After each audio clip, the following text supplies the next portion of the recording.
Hi friends, నమస్తే. Welcome to Vaishu Vantillu channel.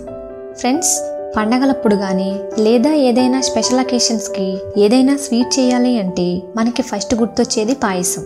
So ఈరోజు ఈ వీడియోలో తియ్యగా నోరూరించే సగ్గుబియ్యం సేమియా పాయసం చాలా రుచిగా ఎలా తయారు చేసుకోవాలో చూద్దాం. అంతకన్నా ముందు ఫ్రెండ్స్, మీ అందరికీ ఒక చిన్న రిక్వెస్ట్. ఈ వీడియోని లైక్ చేసి మన ఛానల్కి సబ్స్క్రైబ్ చేసుకోండి. ముందుగా స్టవ్ మీద ప్యాన్ పెట్టి అందులో 1 టేబుల్ స్పూన్ నెయ్యి వేసుకొని అందులో డ్రై ఫ్రూట్స్ని వేసుకొని బాగా ఫ్రై చేసుకోవాలి.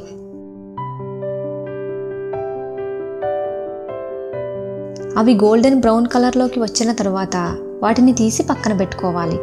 తర్వాత అదే ప్యాన్లో 1 టేబుల్ స్పూన్ నెయ్యి వేసి అందులో 1 కప్పు సేమియా వేసుకొని 2-3 నిమిషాల వరకు అవి గోల్డెన్ బ్రౌన్ కలర్లోకి వచ్చే వరకు వేపుకోవాలి. తర్వాత అందులో 3 కప్పుల పాలు పోసి వీటిని ఒకసారి బాగా కలుపుకోవాలి.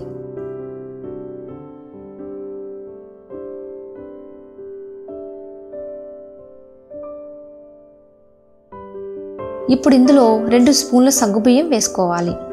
ఫ్రెండ్స్, నేను ఇక్కడ చిన్నగా ఉండే సగ్గుబియ్యం తీసుకున్నాను. ఇప్పుడు ఒకసారి వీటిని బాగా కలుపుకొని సేమియాలు బాగా ఉడికేంత వరకు ఉడికించుకోవాలి.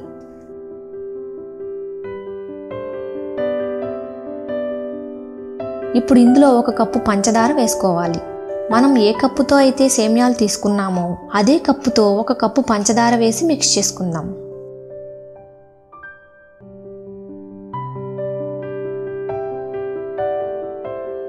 ఇప్పుడు సేమియా బాగా ఉడికి దగ్గర పడింది.